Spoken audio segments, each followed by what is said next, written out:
Feliservio Ducudrey, un siglo de patriotismo auténtico. Mira, yo supe de los Ducudrey alrededor del 63. O sea, el nombre de ellos. Porque aquí había, de izquierda estaba el MPD, estaba el PCP, que era clandestino, aunque había una legalidad política.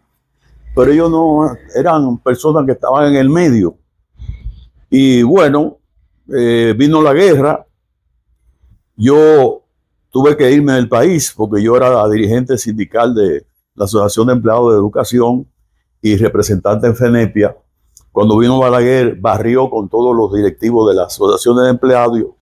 Y mi papá, que se había ido al exilio en la era de Trujillo, a la Argentina, estaba en Estados Unidos y me aló.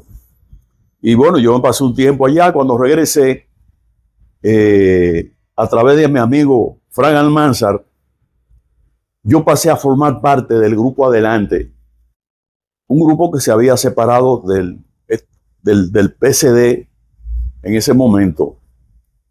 Ahí conocí primero a Juan, conocí a Quirico, a Belardo yo sabía que era del PCP porque fuimos vecinos en la ciudad colonial. Yo vivía en la Meriño con Mercedes y él vivía enfrente. Y a Tulio Arbelo, a Manuel Escobar y otros más con los que tuve que lidiar. A Feliservio realmente lo conocí el día del Congreso de Constitución del PCP, que nos reunimos en una casa campestre cerca por la Caleta que consiguió Tulio Arbelo. Y realmente ese día a mí me impresionó la intervención central que hizo él, muy profunda. Ya uno más o menos tenía cierta formación. Yo estuve ligado al movimiento de protesta contra el Trujillato, el movimiento estudiantil, inquietudes de formación cultural y política. Y entonces uno apreciaba el que tenía calidad en el discurso. Y entonces nos acercamos un poco porque Feliservio vivió en Argentina. Y cuando yo le dije que mi papá había estado exiliado allá, ellos no se conocieron allá. Él quiso conocer un poco más y bueno, vino la relación ahí partidaria. Y entonces siempre nos veíamos.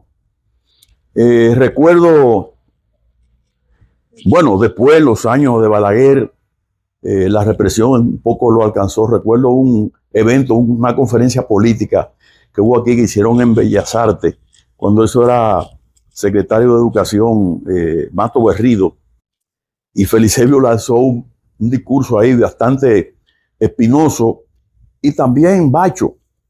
Y Feliservio tuvo que irse de su casa porque había cierta persecución.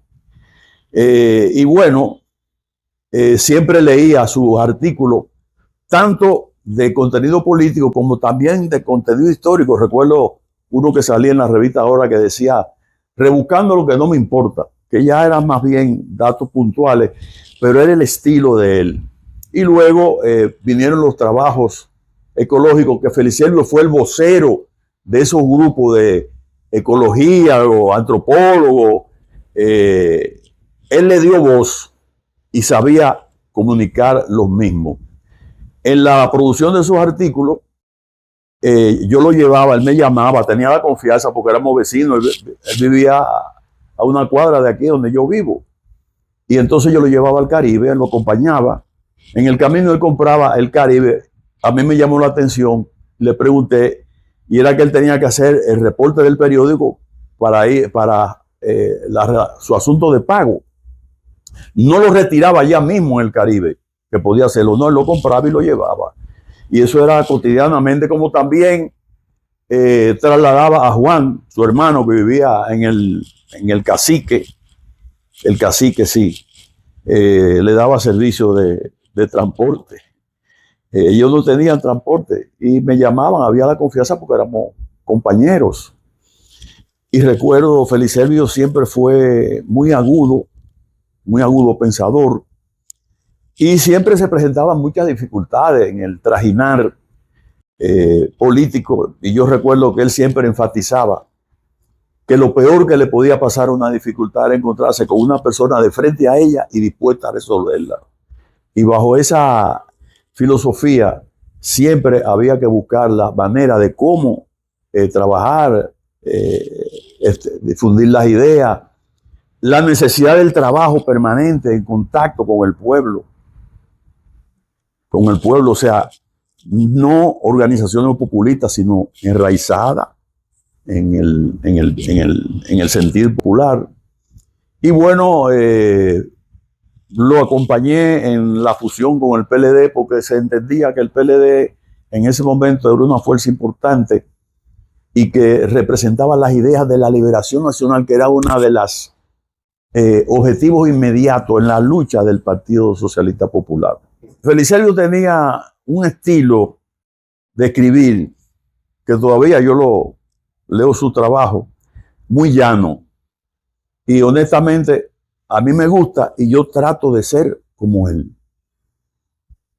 Un lenguaje coloquial, como también lo era Bosch. Como lo era Bosch.